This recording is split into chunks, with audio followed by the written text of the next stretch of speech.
Welcome once again to the First Unitarian Church of Honolulu. This is our Hana every Tuesday at 6 p.m. We're very excited to continue our discussion of living in the beloved community. This is a class, a three class course, if you will, on the philosophy or the theology of the beloved community. And we are going to continue our discussion today. It's very exciting. No major announcements, except I will be on hiatus next Tuesday when my friend Dr. Michael is in town. I'm going to take the Tuesday to really prepare for our final Living in the Beloved Community, which will be, our final class will be on the 8th.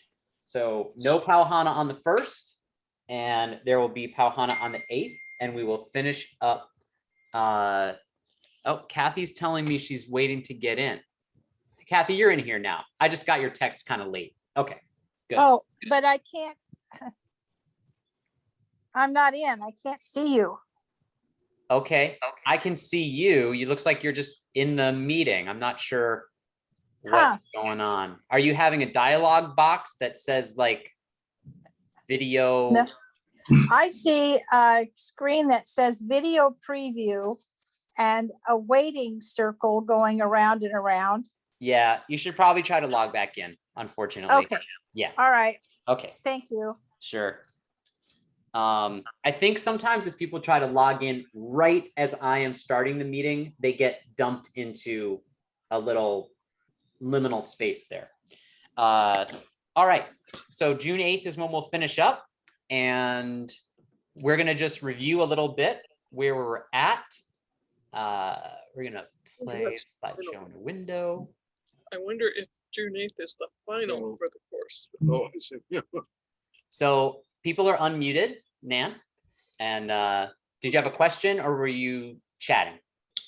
I wanted to know if there will be a final on June 8th. No, it's a take-home final. It's due a week after June 8th. and no sharing papers, even if you're in the same family. Okay, so we are going to share the screen a little bit here. Yeah. Okay. So we ended last week with moving to the beloved community, the life's work of Dr. King. That's what this week's class is about. And so quick question, what do we remember about last class? Anyone want to just a few words? Anyone want to just things that stuck with them, things they were thinking about this week? You can go ahead and unmute or just speak up. Royce. Excellent. Philosopher, Harvard, Young, William James, best buddies. All right. The war, trying to solve the problems of the war. All right. Anyone Practical else? theology. Religious inspiration. Religious. I don't think it was called the beloved community yet. Right. It was the universal community was one of the things they called it. Yeah. Had some other names. Yeah. Well, good. Anything else that stuck with people over the last 2 weeks? It was broad beyond religions. Yes. Very true. The four parts of theology. Yes. Do you remember what they were? Textual, University. textual, historical, interpretation, and practical application or something. Yep. Very good. Very good. We're going to go over that in just a second, just to make sure everyone remembers anyway. Well, that's great. Thanks everyone for paying attention and for sharing what you remembered. I saw a number of people watch the class, about 20 people after the class. So that's wonderful.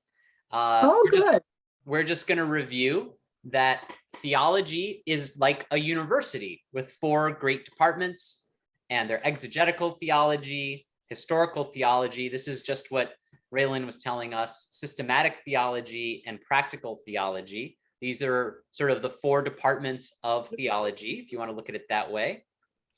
Exegetical theology studies texts, both ancient and otherwise, seeks to understand reality and meaning through those texts.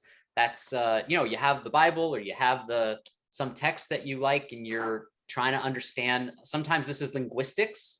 There's a lot of other kind of branches that go into exegetical theology. Languages is a big one. All the fancy Bible scholars at Yale who went on to all the fancy programs were taking like 7 languages, all dead languages, in order to further their careers.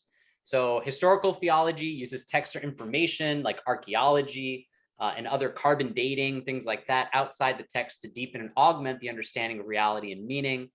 Then systematic theology, which we're going to talk about today, heads up, interprets the meanings of texts as well as culture, history, and other things to find ways of living and believing today in the present moment according to the teachings of ancient texts. Systematic theology is like a bridge from what you have as a source almost in a way into practical theology.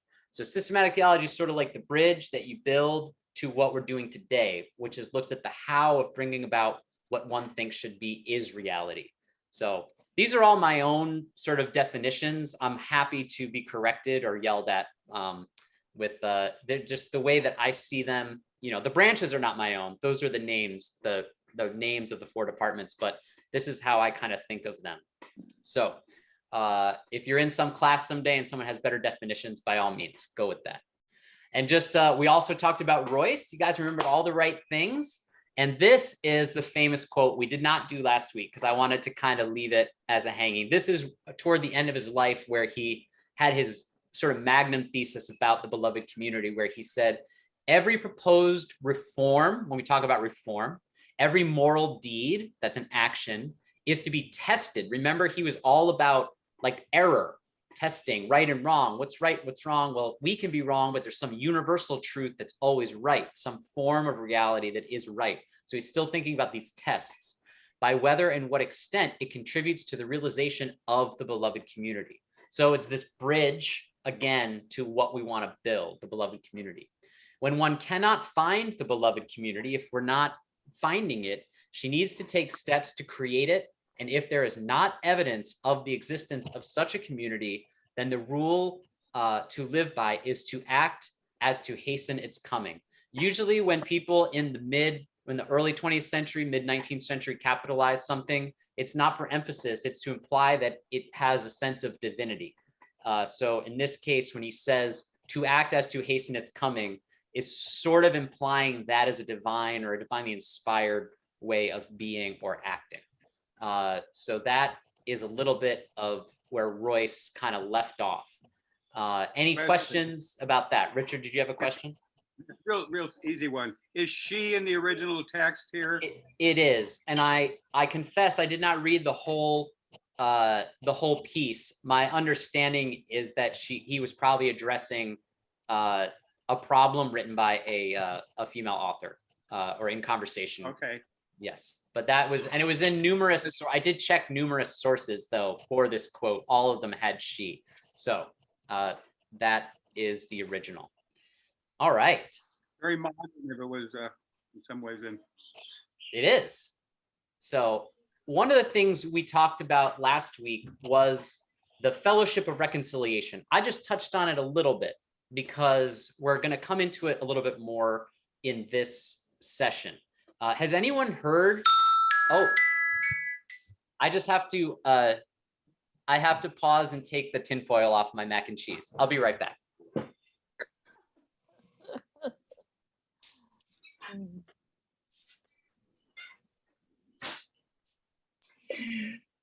All right. You are all very kind to put up with me and my meals here. Did Kathy get back in? Yes, I'm here. All right, Yeah. just wanted to make sure. I'm just gonna set this for another 20 minutes. Let's say 25 minutes, shall we? Okay. Does anyone remember what we said about the Fellowship of Reconciliation? I intentionally didn't talk much about it. Anyone? No. All right, that's fine. We are gonna learn about it now. This is exciting. Fellowship of Reconciliation is sort of a little known thing these days. You might say it was even kind of niche in its day. Royce lived to 1916, and he was really upset about World War I and was trying to think of ways to stop it. So the Fellowship of Reconciliation was founded. He gets a lot of credit for founding this. My understanding is like, it's one of those things where like 90 people founded it. They all signed a letter or a charter. I think it was between 60 and 90 people. So I don't want anyone coming out of this, because I don't know, people who want to hold up Royce, I got to be honest, kind of do it in a racist way to take down Dr. King. Like they sort of say, Royce really did this. But as we're going to learn today, they're not the same. And so some people say Royce founded the Fellowship of Reconciliation, but dozens of people, and much more famous actually in his time than, I mean, Jane Addams, the pacifist and beginning of the Settlement House Project, was one of the founders. I mean, there was a lot of really important people who were who founded the fellowship. But yeah, it was founded in 1914. And Dr. King became a member of it, I think around the time he was in Boston University doing his PhD. And it was really focused on non-violence. That is at the core of the Fellowship of Reconciliation's mission and focus. It really is the core of what they do. It founded the American Civil Liberties Union. There was the ACLU started as an outgrowth.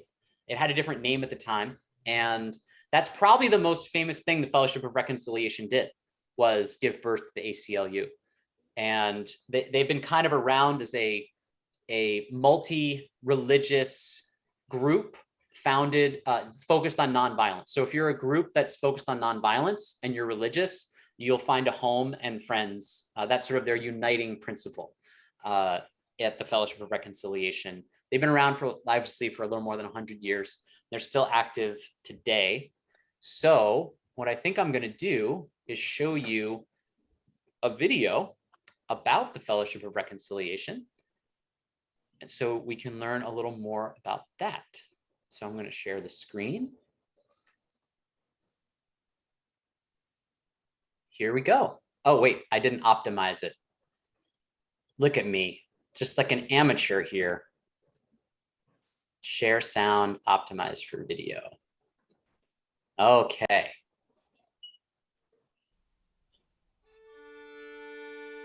The FOR community gives me the hope and the incentive required to work for peace, knowing that there are so many people in the world who have the same goal as I do. It takes the world to make peace there, and so we have to all get together. The FOR gives me great hope to meet, especially the young people that are just out there making things happen.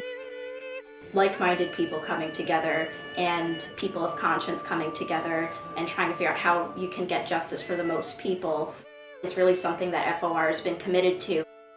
It's really a way of pushing society forward. FOR is always on the right side of history.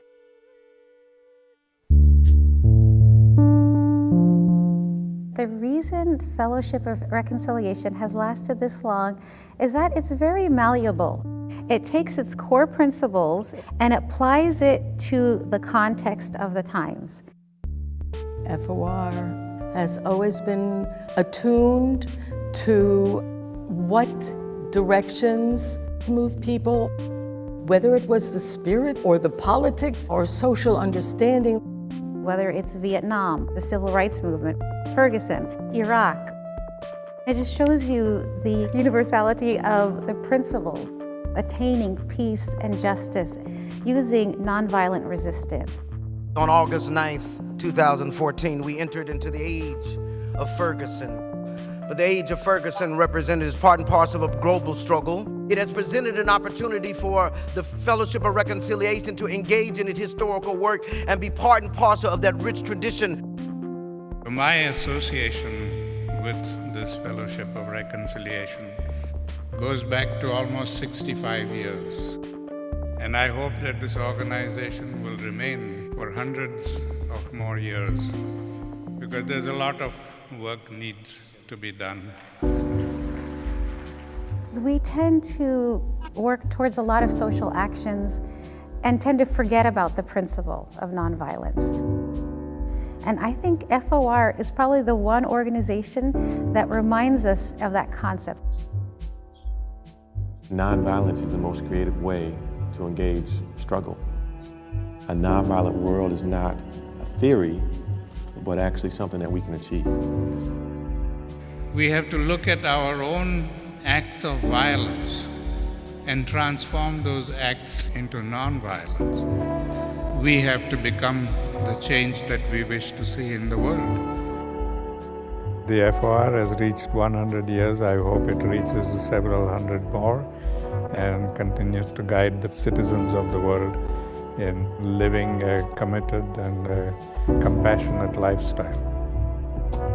I believe that more than anything else, it is love that has motivated and compelled hundreds of thousands of FOR members through the struggles, through the doubts, through the fatigue, through the setbacks, and through generations to continue persevering for peace. There's so much work to do in the next 100 years. The violence of war is supported by racism. It's supported by economic oppression. We have to work on creating real alternatives. I think it's really important that we stick around.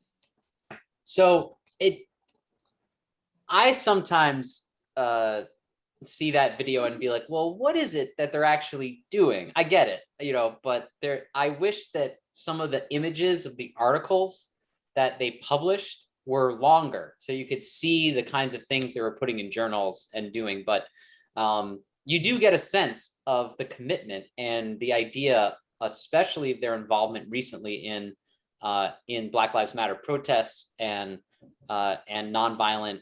It's very clear about the nonviolence. Is there any comments on the video? Anything people saw that that kind of sparked something they remembered or recognized or anything like that? No? Ferguson seems to be the most recent. Is that right? I think this was made about 5 years ago, so 4 or 5 years ago. So I think that was on the minds of many, even more so at the time. So yes. Well, good. All right. Let me go back. Let me say Michael Brown's name. Yeah. And it bears mentioning we're on the 1-year anniversary of the killing of George Floyd as well this week. So this is a good thing to remember and a good thing to be looking at this day. One of the things we talked a lot about, we've talked a lot about community. We talk about community in our church. We talk about community in many respects. One of the things that's very important to understand about the beloved community is that it is not the kingdom of heaven or the kingdom of God. And we'll get to why that's important here in a little bit. But you need to understand a little bit about what the kingdom of God and the kingdom of heaven is. We're going to get more into a little bit straight up, Christian theology today, because you can't talk about Dr. King and not talk about Christian theology. It would be inappropriate. And so the kingdom of God or the kingdom of heaven was the goal of many Christian believers. It's still the goal of many Christian believers to bring about the kingdom of God. Thy kingdom come, thy will be done on earth as it is in heaven. The implication of this very powerful part of that prayer of what's called the Lord's Prayer in the Christian tradition is actually to try to bring about heaven on earth, is to do this. And the image that is used is a kingdom. Now, many of my favorite, I'm gonna pause the share for a second and talk. Many of my favorite theologians who are Christian will work in beautiful, metaphorical, unbelievable ways to explain that kingdom, when Jesus proclaims it, is the reverse of what kingdoms on earth are. So that in a sense, everything about Jesus's life in some theologies is sort of reverse from normal life. He was literally a revolutionary and turned around meanings. And so when he says the kingdom of on earth as it is in heaven, it's a whole new idea of kingdom, where the reigning monarch is beloved, everyone is their beloved. And so I've heard a lot of work done to try to reclaim this idea of kingdom in liberal Christian circles, and it has never worked for me. It is too hard, because a kingdom is something that grew up by humans before there was ever the idea of Jesus, before there's ever an idea of God, and it is based not on those principles in my experience. So to kind of go through this, the beloved community, for this reason, is distinctly not the kingdom. So that's sort of just a remembering when we're hearing people talking about, oh, the beloved community is like the kingdom of heaven. You can say, well, it's really not. If that's what one of the greatest theological minds of last century wanted to say, it's probably what he would have said. If that's what Dr. King wanted people to believe or to wrestle with, it's what he would have said.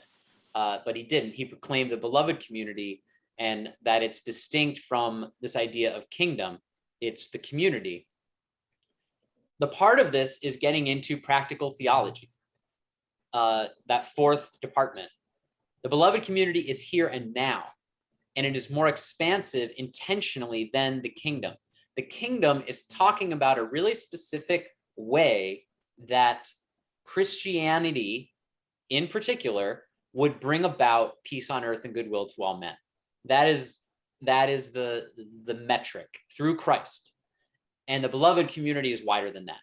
Yes, Dr. King is Christian, but his work with some of the great mystics, he carried in his pocket at all times Jesus and the Disinherited, which came out of the more mystic tradition of Christianity that was just more expansive, a more wider view of Christ consciousness, of the Christ event being not so tied to an individual person. And so I know we're getting into a little, but you got to understand the history where this is all going. And the idea is really to bring it into the present.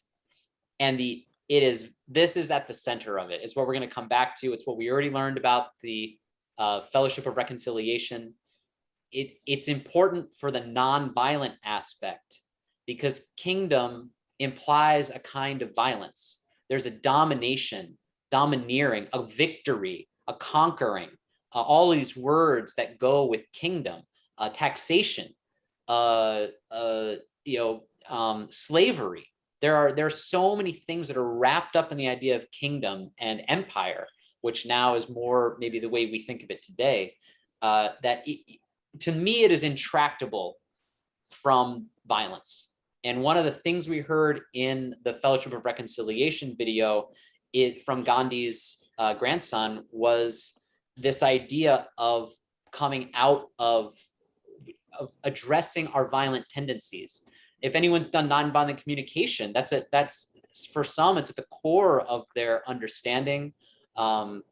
Many of the great world religions this is a huge tenet of many sects of Buddhism, of non-participation in violent actions, and taking oneself out of that work. It's at the center, even they talked about, of the Vietnam protests brought on by Thich Nhat Hanh. So that's why it's a more expansive, encompassing way of thinking. So when we talk about the beloved community, that is what we are talking about. Here is where we see for the first time a public proclamation by Dr. King of the beloved community. The first known public use of beloved community by Dr. King was in 1956 following a favorable Supreme Court. Oh man, look at me not making the space there. That's terrible. Supreme Court decision about the Montgomery bus boycott. So he had a statement and he said, the end is reconciliation, fellowship of reconciliation, stay tuned. The end is redemption. The end is the creation of the beloved community. Now I've seen it printed two ways, without the capital B and C and with the capital B and C. The King Center itself prints it with capital B and C, so I'm going with what the King Center in Atlanta does. So that is the first time, but this is part of a larger quote that I think it's important for us to see. This is what King really says, the whole statement. Love your enemies. Keep in mind that a boycott and its achievements do not in themselves represent the goal. The end is reconciliation. The end is redemption. The end is the creation of the beloved community. It is this type of spirit and this type of love that can transform opponents into friends. It is this type of understanding goodwill that will transform the deep gloom of the old age into the exuberant gladness of the new age. It is this love which will bring about miracles in the hearts of men. Man, he is a writer, and this man studied his Jewish, his Isaiah, his Elijah. I mean, his Old Testament cadence is so beautiful. And so the end is reconciliation, the end is redemption, the end is the creation of the beloved community. And we're going to get into sort of love your enemies and this, but what we're starting to hear now and what I promised last week is that with Royce, let me just stop this so you're not just looking at a screen. With Royce, what we had was a philosopher and a psychologist. Remember, he was the president of the American Philosophical Society one year, and then the president the very next year of the American Psychological Association. And yes, in the early 1900s, those two were very closely related, and but he was not a theologian. What we're getting now is the winnowing from these philosophical ideas and these psychological actually ideas into a more cohesive theology, which as we talked about before means a lot of things. Could be talking about God. I really think of it as interacting with questions about ultimate reality. And that's what this is. He's starting to interact with what is our ultimate reality? What is the beloved community? And he's reaching back into basic Christian, not just Christian tenets. There's a lot of Jewish scholars who really take issue with Christianity claiming love your enemies as yourself, being that's a lot of people claim that is the uniquely Christian idea that had not been around. It's all over the Hebrew scriptures, and it's in the Talmud. Like Christians weren't the first to say love your enemies. This was a wisdom that was around long before Jesus. And so that's just one thing to bear in mind. And so what I wanted to say is that, but these are theological claims that are tied very much to Christianity. Love your enemies. I'm going to just share again so we can read it together. Okay. Love your enemies. Keep in mind that a boycott and its achievements do not in themselves represent the goal. The end is reconciliation. The end is redemption. The end is the creation of the beloved community. It's this type of spirit and the type of love that can transform opponents into friends. It is this type of understanding goodwill that will transform the deep gloom of the old age into the exuberant gladness of the new age. It is this love which will bring about miracles in the hearts of men. Great. Oh, I wanted to keep sharing. Okay. So, are these theological statements? I already said that they're theological statements, but what kind are they? Is it study of texts, ancient and otherwise, that are trying to understand reality and meaning through those texts? We're not doing a lot of language work here. We're not getting deep into these meanings. Is it historical? We're not really talking about history. He's not really using examples. it is starting to get a little systematic, just to give it away. This is interpreting the meaning of text. He's using love your enemies. He's using some other aspects. He's talking about culture and ways to actually bridge this gap from the text to something. So it is starting to become a systematic theology of looking at the world. Although King never really did a true systematic theology in the pure sense. And it start to look a lot more like the how of bringing about what one thinks should be. So yes, these are starting to be theological claims of practical theology. And so what I'd like people to do now, because reconciliation is the end, is reconciliation. We're using some theological words here, reconciliation. We're going to get to redemption after. But I would like people, we could create small groups if you want to work together, or you could each take 5 minutes and come up with your own definition of what you think reconciliation is.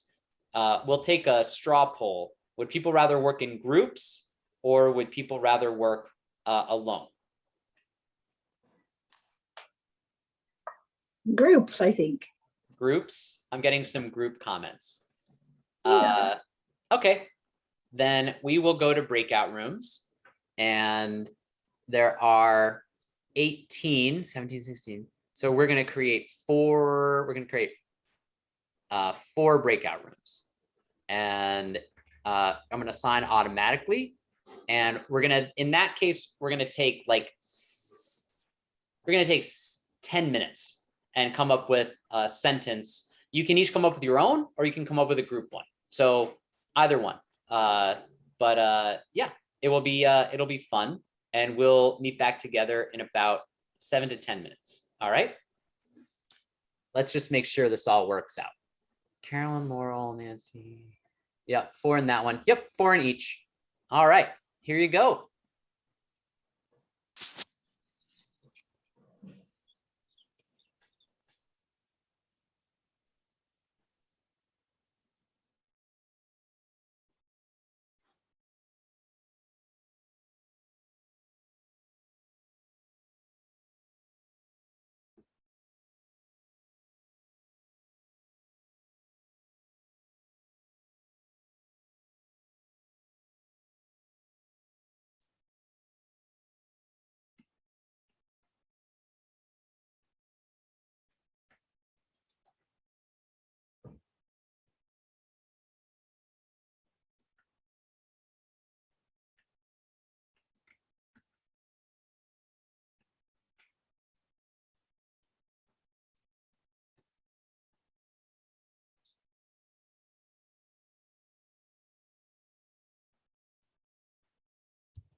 Hi, David. We're in breakout rooms. Recording in progress. We're each coming up with our own definition. Each group is coming up with a definition of reconciliation. Is that all right if I put you in a group, David? Sure. Joan will be here in a minute. We can be together. Okay. Reconciliation. Okay. Thank you. Sorry we missed. It's a long story, but glad to be here. We're just tuning in now. Okay. I'm going to put you in group 1. Okay. Okay. Hi, Marie. We're working on a group definition of reconciliation. How would you like to be in a room with Carla, Ellen, Kathy, and Wendy? Does that sound good? Who are we talking to? I'm talking to you, Marie. Oh, okay. You're the only one in the room right now because we're all in breakout rooms. So I'm sorry. It's okay. Or would you like to be with Carol, Janice, Jill, and Mike, and Richard? And Whatever Carol. you said first is good. Okay. We're going to send you to room 3. You can be with Carla. Okay. Enjoy. Thank you.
Hi, Junko. Oh, hi. Am I the first one back? That's fine. Everyone's coming back now.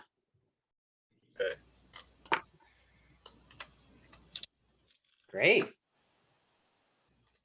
I forgot that there's a 1 minute required holdover until they actually close. So 20 more seconds, we'll all be back. Wonderful. All right. Well, how was that? Good. Good? Good. It can be a little bit of a loaded, I'm curious how people went with it. So there were 4 rooms, and would someone from Carolyn, David, Laurel, Nancy Shilton, Ray Lynn's room like to let us know what their sentence is? Oh, is it?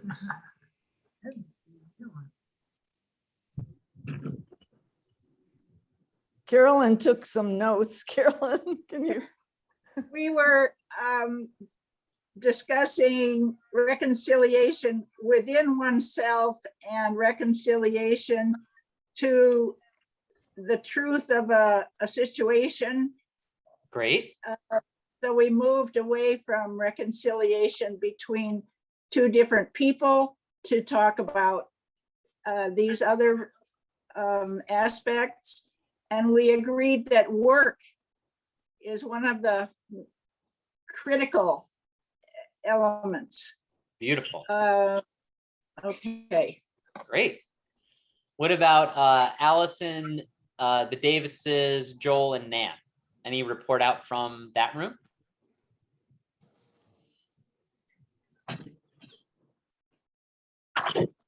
Shall I say something? Okay. Okay. All right for now.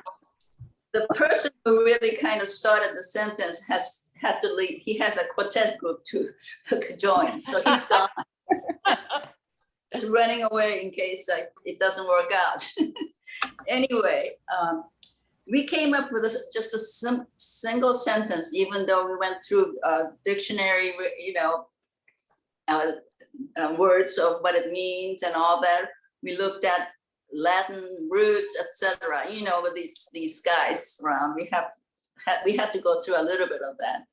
But ultimately, we came back to the one sentence: return to a place of agreement, harmony, and peace. And we like the word return because we like to feel that in our spiritual sense, we were there already once upon a time. And things happened, and chaos, anger, enemy making occurred. And so through reconciliation, we hope to return to that original place of peace, harmony, and agreement. So that's our sentence. Wonderful. What a great room. 2 great rooms. This is exciting. Now we also had Carla, Ellen, Kathy, Marie, and Wendy in a room. Does anyone from that room want to share some of the thoughts they had? Here we go. We ended up with developing trust, finding common ground, and working through differences. With trust being a key element, and also the work is what we thought as well. Yeah, this is the work. I like this. This is wonderful. And then in the 4th room, we had Carol, Janice, Jill and Mike, and Richard and Karen. Anyone want to report out from there? Well, Richard came up with, like, pretty immediately, and we thought we were done after this, restoration of relationship. And it just, to us, it encompassed so many levels. Personal relationship, political relationship. Anybody else from our group chime in? Yeah, I wanted to add to that. To me, it's creating a space where these can exist, differences can exist together. And this is great stuff. We don't even need to do the next 3 slides because you guys have nailed it all. Yeah. No, just kidding. We're gonna do them anyway, just so you can feel good about yourself. Biologically, I use mucus as a metaphor. That's Okay. what mucus Well, good. We also talked about how relationship is more important than being right. We talked about that concept. Yes. That was fun. Well, good. Well, let's look at this a little more. And I like this. Work together to get it. We're working together to find reconciliation. It's good. Just talking about a pedagogical approach here. This is from my favorite book ever written, the Stanford Encyclopedia of Philosophy. It's not really a book. It's online and everyone should be reading it all the time. Can't recommend it enough.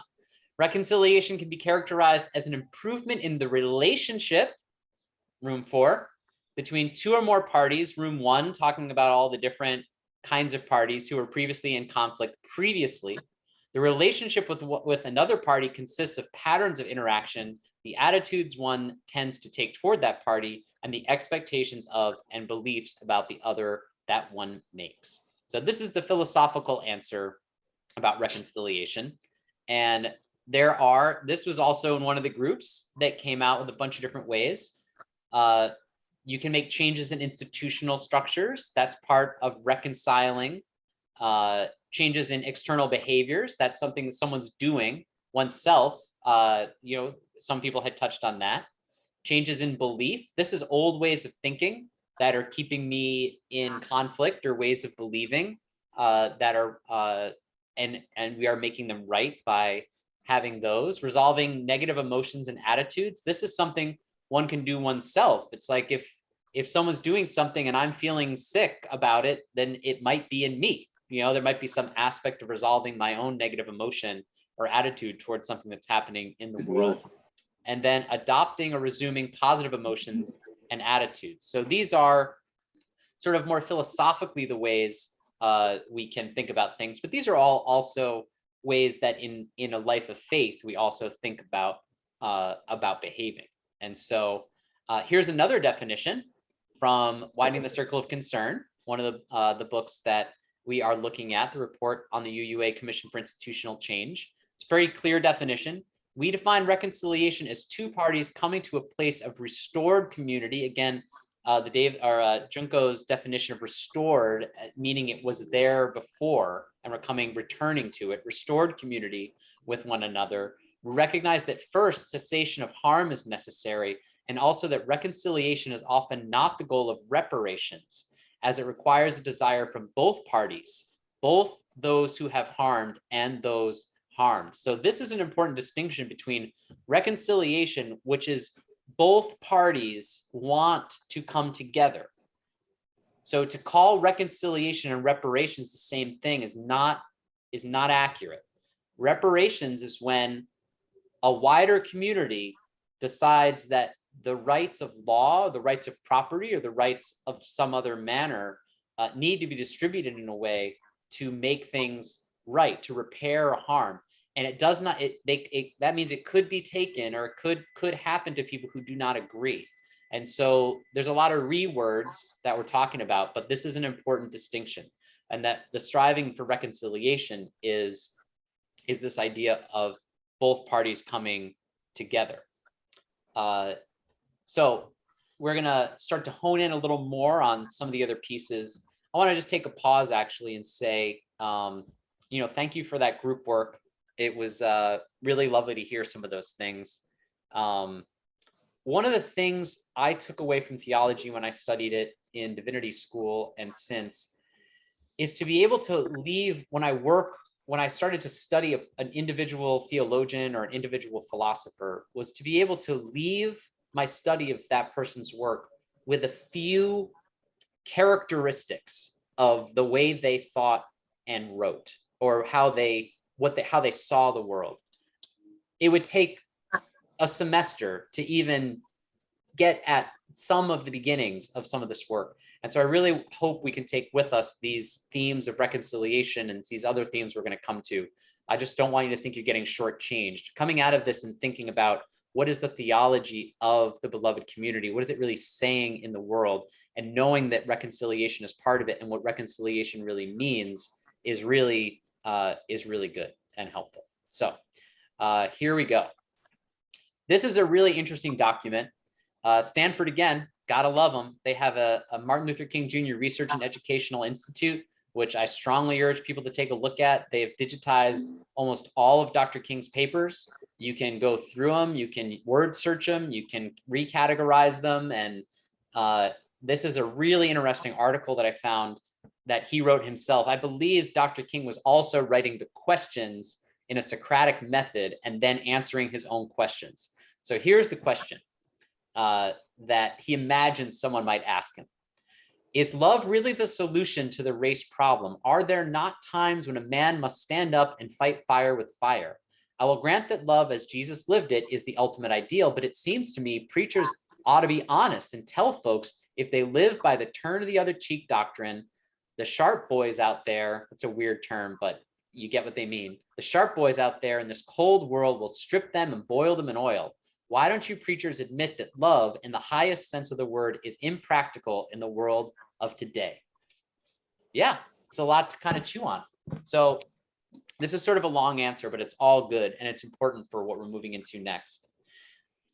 He responds in this way. I am convinced that love is the most durable power in the world. It is not an expression of impractical idealism. Remember, Josiah Royce was an absolute idealist. And so he's going back to a little bit of Royce's milieu here of impractical idealism, but of practical realism. Far from being the pious injunction of a utopian dreamer, again, capital U, so referring to something divine, dreamer, love is an absolute necessity for the survival of our civilization. To return hate for hate does nothing but intensify the existence of evil in the universe.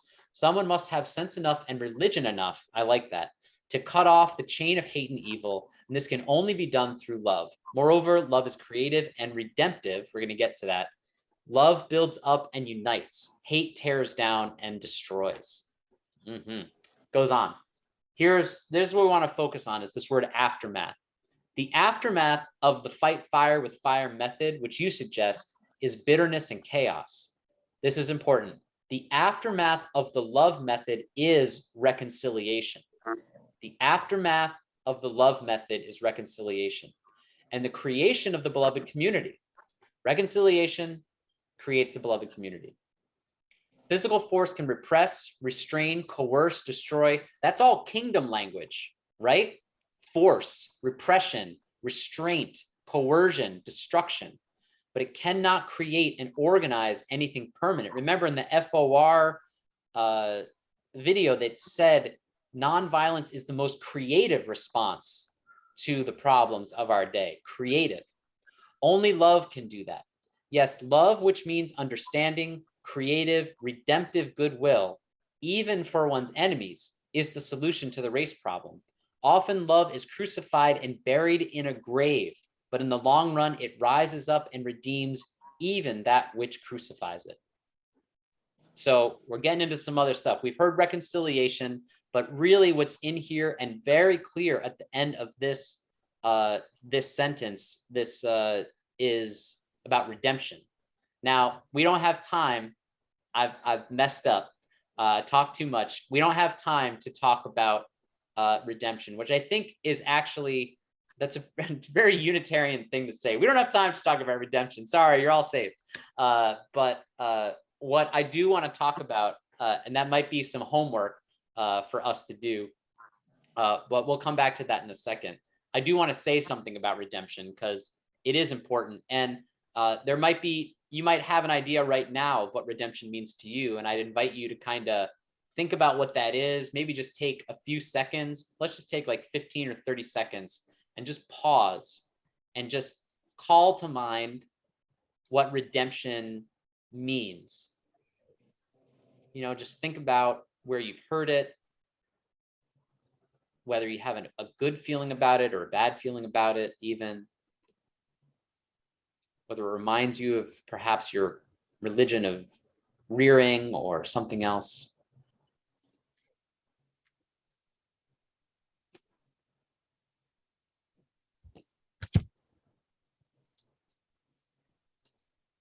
Okay, so here is a little bit about redemption.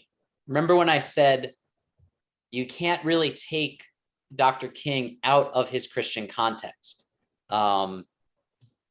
It's impossible actually to talk about redemption when King uses it.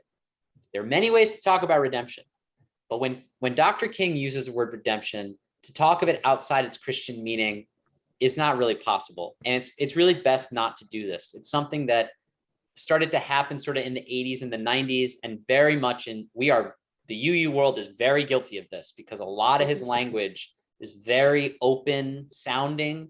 But when we talk about redemption, it really does mean, it requires a concept of sin, which can mean error or wrong or missing the mark is really what it means in its original language, and separates humans from God or the ultimate reality or perfection or the universe, however you want to say it.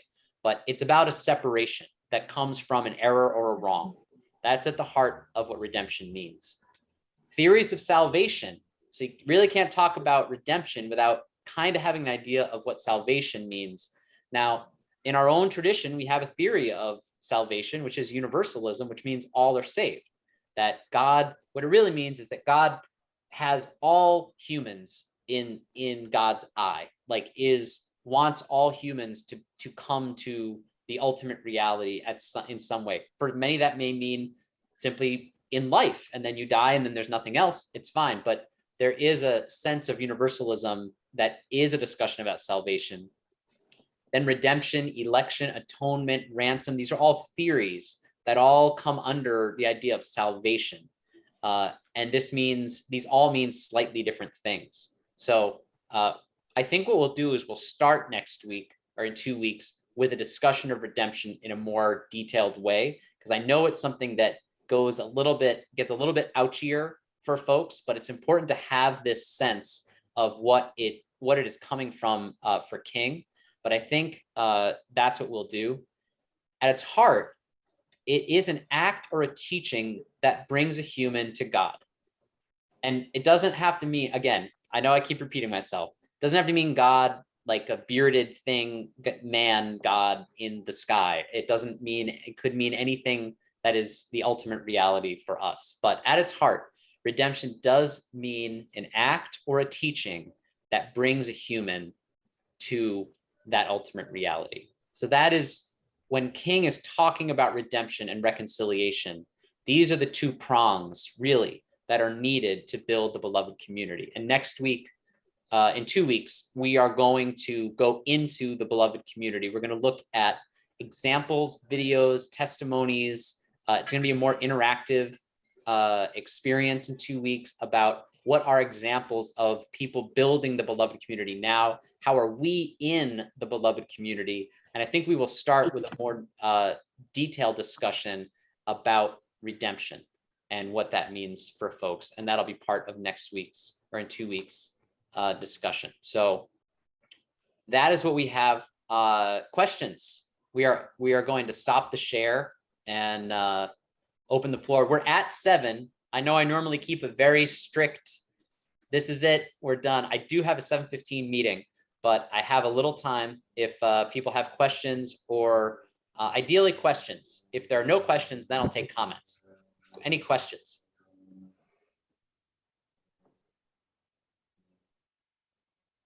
No. All right. Any comments then? Anything that ends with a period or an exclamation point? We'll go Jill, then David, then Richard. Go ahead, Jill. Oh, I highly recommend everybody go see Raya and the Last Dragon. It's all about reconciliation. Okay. Raya and the Last Dragon. Great. Beautiful film. David. It just occurred to me that while I support love, I'm in favor of it. It may be a high mark for some people, for many people, and that while maybe that word does apply universally in our intentions, that the word empathy might be more realistic. Meaning, if we can understand and appreciate other people and differences between us and empathize with them, that is certainly on the road to love, but that putting love as a criteria might not offend, but you know, put some people off. Whereas if we're looking to just be empathic with other people, then that is the road to reconciliation. You're 100% right. It's a road there. And I think what you're saying, if I may, is that Yes. love in a sense is a destination. It's an end. It's where we want to be. And what you're talking about is a very helpful way of thinking about how am I getting on the path? And empathy is definitely one of the footfalls we need to the end of love. I agree. So thank you for that. Richard. Yeah, I've observed over the years that in Hollywood movies, there are primarily two themes, apart from the just the love stories, but the revenge movies and the redemption movies. Almost everything falls into those two categories in Hollywood: the wrath of man, revenge, or Yes. Deadwood, which is all about redemption. Yeah. There we go. Yeah, I mean, and I was careful. You notice one of the things I didn't talk about in redemption is forgiveness, because there's a very theological, intentional distinction between, and also with reconciliation, that it's not the same thing as forgiveness. We're going to talk a little bit about forgiveness in 2 weeks too. So thank you for Richard talking about those two themes, because sometimes forgiveness comes up in these, and theologians and philosophers intentionally do not put forgiveness in the same conversation as reconciliation and redemption. So, so we'll talk about that too.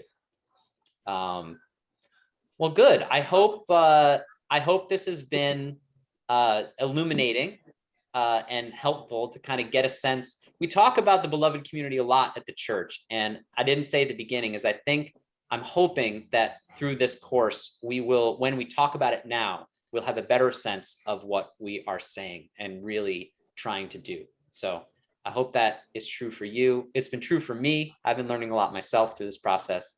So, so thank you all for coming. And again, off next week, on hiatus, preparing for the 8th, when we will close out with living in the beloved community. So thank you everyone for your attention and your participation. It's a wonderful evening. Yeah. Thank you, everyone. Great Thank day. you. All right. To have this in person. I know. All right. Aloha, everyone. Have a wonderful evening. Aloha. You too. Good night.